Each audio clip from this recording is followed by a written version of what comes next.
آج سرکار ابوالغوث گرم دیوان رضی اللہ تعالیٰ عنہ و رضا عنہ کا جو عرس منایا جا رہا ہے، اس کی آخری تقریب، جو آخری تقریب کی زیارت ہے، یہ حضرت ابوالغوث گرم دیوان رضی اللہ تعالیٰ عنہ کے دادا حضرت مخدوم سیدنا سرکار اسماعیل رضی اللہ تعالیٰ عنہ و رضا عنہ کا لباس مبارک ہے، جو اس وقت جانشین ابوالغوث گرم دیوان حضرت علامہ مولانا سید ابوالحسن میاں صاحب قبلہ اس کی زیارت کرا رہے ہیں، اور جو انہوں نے تنظیم فرمایا ہے، یہ وہ خلقہ مبارک ہے جو خلقہ مبارک مدینہ منورہ سے چلتا ہوا، یعنی سرکار دو عالم صلی اللہ تعالیٰ علیہ وسلم کے قمیص کے ایک ٹکڑا اس میں ہے۔ یہ سمجھیے کہ آپ کہاں کھڑے آئے، یہ خلقہ مبارک جس نے تنے زیب کیا ہے، یہ اتنی برکات کا ثمرہ لے کے یہاں پر موجود ہے کہ آپ سے زیادہ اس کی زیارت اور اس کی حفاظت فرشتے کر رہے ہیں۔ یہ خوش نصیب ہے آپ حضرات کہ جہاں آپ کھڑے ہیں، آپ کے درمیان فرشتوں کا بھی ہجوم ہے، دائیں بھی فرشتے، بائیں بھی فرشتے، اوپر بھی فرشتے، نیچے بھی فرشتے۔ اب آپ تصور کریں کہ آپ کے دل میں جو تمنائیں، جو آرزویں ہیں، جب آپ مانگو گے تم آمین کہو گے، اس آمین کے ساتھ فرشتے بھی آمین کہیں گے تو اس دعا کو قبول ہونا لازم ہوگا۔ میرے دوستو، یہ سرکار ابوالغوث گرم دیوان رضی اللہ تعالیٰ عنہ کا کرم ہے، اس دیار میں ایسے خلقے کی زیارت کرا رہے ہیں۔ یہ خلقہ کرم کا منبع ہے، یہ خلقہ فیضان کرم بکھیرے ہوئے ہیں۔ یہ خلقہ جہاں ہوتا ہے اس کے پورے ارد گرد میں کوئی بیماری بھی لاحق نہیں ہو سکتی ہے، کوئی وبا بھی نہیں آ سکتی ہے، کوئی پریشانی بھی نہیں آ سکتی ہے۔ لیکن دل مومن کا بنا کے رکھو، تم ایمان والے ہو جاؤ، تمہارا عقیدہ اتنا پکا ہونا چاہیے کہ دھاوا شریف کی سرزمین پر خانقاہ ابوالغوث میں اگر یہ خلقہ رکھا ہوا ہے تو یہاں سے کوسوں دور رہنے والوں کی یہ حفاظت کر رہا ہے۔ لیکن مسئلہ کیا ہے؟ ہم تو بھولنے کی بیماری رکھتے ہیں، ہم تو صرف بھول جاتے ہیں۔ آج زیارت کیا، تھوڑی دیر کے بعد بھول گئے۔ ہماری تو عادت بھولنے کی ہے۔ بھولنے سے نکلو اور اپنے دل کو آستانے سے جوڑو۔ ابو الغوث سے جوڑو گے تو تمہیں مصطفیٰ جان رحمت سے وہ تمہیں جوڑ دیا کریں گے۔ اس لیے کہ ہماری کیفیت نہیں ہے، ہماری پوزیشن نہیں ہے، ہم نہیں پہچانتے کہ ہم کون ہیں۔ ہمیں تو یہی نہیں پتا کہ ہم وضو کیسے کریں، ہمیں یہی نہیں پتا کہ ہم غسل کیسے کریں، ہمیں یہی نہیں پتا کہ ہم ادب کیسے کریں، ہمیں یہی نہیں پتا کہ ہم کھڑے کیسے ہو، ہمیں یہی نہیں پتا کہ ہم نماز کیسے پڑھیں۔ لیکن دوستو، یہ صوفیاء کرام کا کرم ہے کہ یہ تمہیں کھڑے ہونے کا سلیقہ بھی بتا رہے ہیں، پاکیزگی کا سلیقہ بھی دے رہے ہیں، نماز کی تربیت بھی دے رہے ہیں۔ افکار ایمان اور افکار اسلام تمہارے دلوں میں پروس کر کے پھر تمہارے دل کو پاکیزہ کرنے کے لیے اس طرح کے آراز کا مقدس کو منعقد کر رہے ہیں، تاکہ تم آؤ، سنورتے چلے جاؤ، تمہارا دل سنورے، تمہارا ذہن سنورے، تمہارا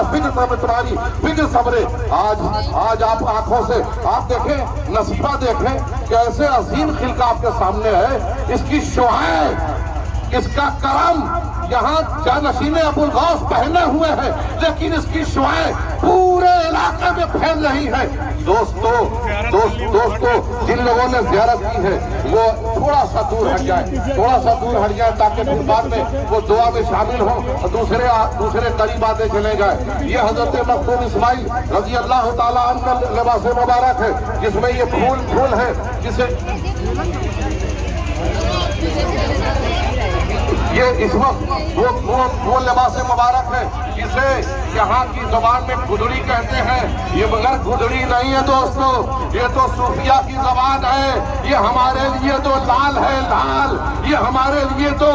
آنکھوں کی روشنی ہے، یہ ہمارے لیے تو دل کا سکون ہے، یہ ہماری زندگی کا قرار ہے، یہ ہماری ایمان کی پختگی کی علامت ہے۔ اسے صرف گدڑی نہ سمجھو، یہ گدڑی نہیں ہے، یہ ریس ہے۔ یہ وہ ہے کہ اگر کسی تاجدار کے سر پر رکھ دیا جائے تو سلطنت اس کے ہاتھ میں آ جاتی ہے۔ یہ ایسی گدڑی ہے، ارے یہ وہ ایسی گدڑی ہے کہ کسی بادشاہ کے محل میں دے دیا جائے تو وہ محل تو اپنی جگہ پہ وہ ملک کا بادشاہ بنا دیا جاتا ہے، وہ علاقے کا بادشاہ بنا دیا جاتا ہے۔ یہاں سے سلطان بنائے جاتے ہیں، یہاں سے بادشاہ بنائے جاتے ہیں، غریب آتے ہیں، غریب نواز بنائے جاتے ہیں۔ یہ وہ در ہے، یہ در ہے۔ آج ابو الغوث غرب دیوان چمک رہے ہیں، یہ چمک، یہ روشنی، یہ دمک، یہ روشنی، یہ ہر طرف پھیلی ہوئی ہے۔ پورا علاقہ کھڑا ہے بھیک مانگنے کے لیے۔ سب چاہتے ہیں ہمیں مل جائے، سب چاہتے ہیں ہم دیکھ لیں، سال میں ایک بار 365 دن میں ایک بار چند گھنٹوں چند منٹ کے لیے یہ سعادت تمہیں مل رہی ہے۔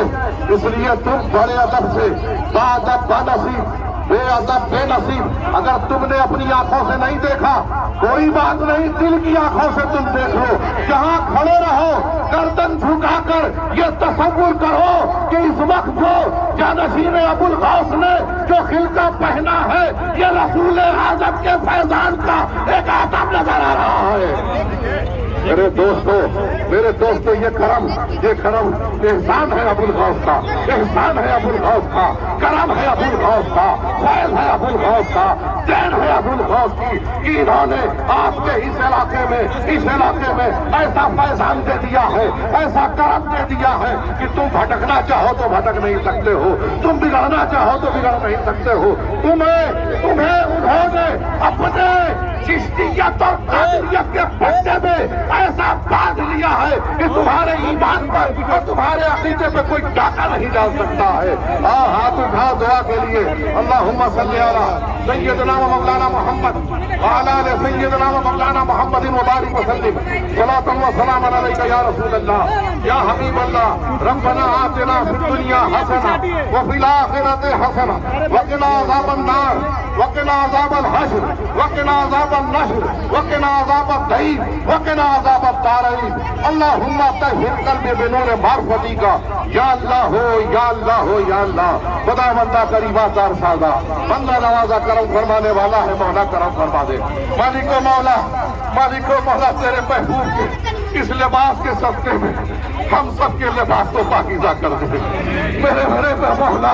تیرے محبوب کے اس لباس کے صدقے میں تیرے محبوبین کے اس لباس کے صدقے میں اس خلقہ مبارک کے صدقے میں میرے مالک یہاں جتنے بھی آئے ہوئے ہیں سب کی پریشانیوں کو دور فرما دے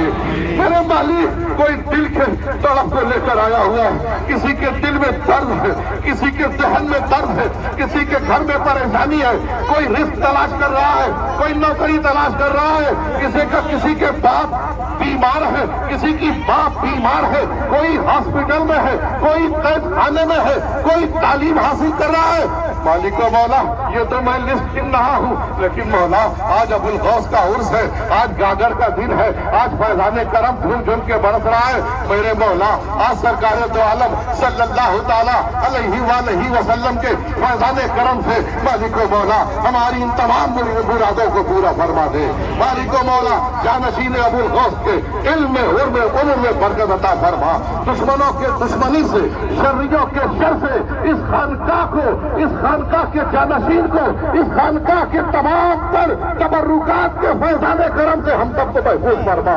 مالک و مولا اس خاندان کو عروج عطا فرما اس خانقاہ کو عروج عطا فرما ان کے مدارس کو عروج عطا فرما ان کے منشور کو عروج عطا فرما مالک و مولا جتنے اہل سنت و جماعت کے ادارے ہیں پروردگار عالم آج تیری بارگاہ میں خلقے کو ضامن بنا کر اس خلقہ مبارک کو ضامن بنا کر تیری بارگاہ میں ہم دعا کرتے ہیں مالک و مولا ہمارے تمام اہل سنت کے مدارس کی حفاظت فرما ہماری مساجد کی حفاظت فرما ہماری خانقاہوں کی حفاظت فرما ہمارے بچوں کی حفاظت فرما ہمارے خاندان کی حفاظت فرما ہماری ماں بہنوں کی حفاظت فرما ہماری نوجوان نسلوں کی حفاظت فرما ہمارے فکر کی حفاظت فرما ہمارے منصور کی حفاظت فرما ہمارے گھروں کی حفاظت فرما ہمارے علم کی حفاظت فرما مالک و مولا ہمیں علم دے تو علم نافع عطا فرما دے مالک و مولا پروردگار عالم جو بیمار ہیں انہیں شفا کاملہ اجر عطا فرما ہمارے کچھ لوگوں نے ہم سے کہا ہے کسی کے بھائی بیمار ہے کسی کے اہلیہ بیمار ہے کسی کی ماں بیمار ہے